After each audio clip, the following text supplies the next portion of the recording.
Hey, I'm Yuri, Elkaim, author of Eating for Energy. Again, we're on Raw Food 101. Today we're talking about how to get over sugar cravings. This is a very common problem a lot of people have, and a lot of people ask me if I want to incorporate or adopt a raw food diet. Is it going to be good if I have candida or sugar cravings? Will it help? And what can I do to overcome my cravings for sugar and sweet foods? Well, here's the thing. I'm very passionate about this because I have a sweet tooth as well, and that's probably this is my weakest point. So what we have to look at are a couple things. One is conditioning, right? We've been brought up based on the way you were elevated from your parents, right? They may have rewarded you with sweet foods and treats, and so we've associated that kind of pleasure with some type of sweet food, right? So it could be like a little piece of chocolate cake or a muffin or whatever it is. We associate pleasurable activities or a reward with sweet foods or sweets. And so part of the process is breaking that conditioning, and it takes a bit of time to do so. So I'm not going to talk about too much for that in this video. I do want to spend more time on the nutrition side and give you some advice on how you can overcome your sugar cravings nutritionally. So first thing obviously is, if you want to overcome sugar cravings, you've got to get the sugar out of your diet, right? It's very simple. Do not eat refined sugars, stay away from the sweets, because if you have less of that coming in, there's going to be less temptation to eat it. Generally, you're going to crave what's in your blood. Okay, so if you're generally on a consistent basis eating sweet foods and treats and all sorts of stuff, all those residues are going to be circulating in your blood. Your body's going to crave those foods. So the first thing you want to do is remove those foods from coming into your diet. Not just from a craving perspective, but from an overall health perspective. There's really no benefit to sugar in your body. It's linked to cardiovascular disease, diabetes, obesity, the whole thing.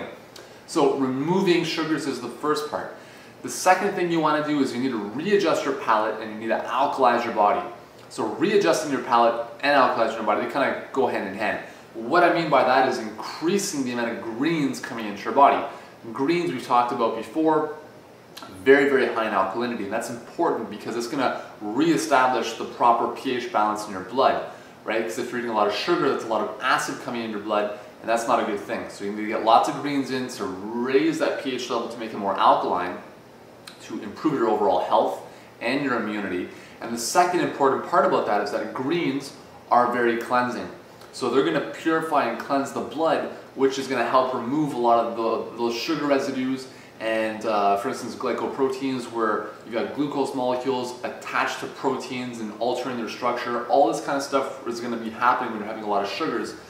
So greens will help to cleanse the blood, cleanse your body of all of that nonsense, and at the same time, it's going to readjust your palate. So if you go from a high sugar diet to eating vegetables, obviously it's not going to taste great, right? Because you're not used to it and your palate's totally adjusted for sweet foods. However, remove those sugary foods for up to, I'm just saying, a couple days, a week, and you're going to notice a huge difference in how things taste.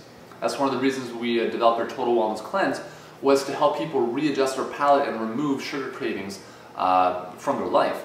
And after just a couple days of incorporating more green foods, smoothies, juices, salads, into their diet, their whole palate readjusted, and within a few days, vegetables actually started tasting really good. So it takes a bit of time, but you need to purify the blood, get lots of greens in, and alkalize your body with that approach. Then you can look at, if you want to get into supplemental stuff, I don't really recommend, I'm not a huge supplement fan, but there are a couple things that can help. One is chromium.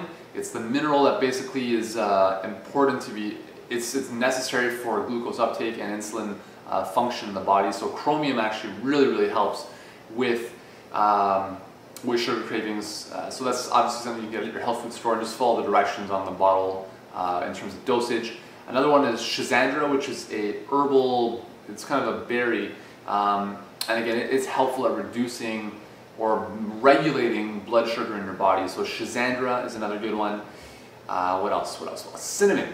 Cinnamon is really nice at regulating the effect of various foods on your blood sugar levels. So it'll moderate, for instance, a high glycemic food, and it'll reduce its glycemic index so that you don't get that spike in insulin as high. So chromium, Schizandra, cinnamon, those are three things that you can start using. Cinnamon you can just sprinkle on your fruits if you want, you can sprinkle on your foods. But again, you want to reduce the amount of sweet foods coming into your diet, at least temporarily, until you kind of get things sorted out. So give those a shot, and the key is to get lots of greens in, eat a fresh food diet, preferably more greens to realkalize and readjust your palate, and that will help you out tremendously to get over a lot of your sugar cravings. So if you want all these videos and more lessons, come back to eatingforenergy.ca/raw food 101. You're going to get all these amazing videos that I'm putting together to help you live your healthiest and most energetic life ever by incorporating more raw foods into your diet. I'll see you there.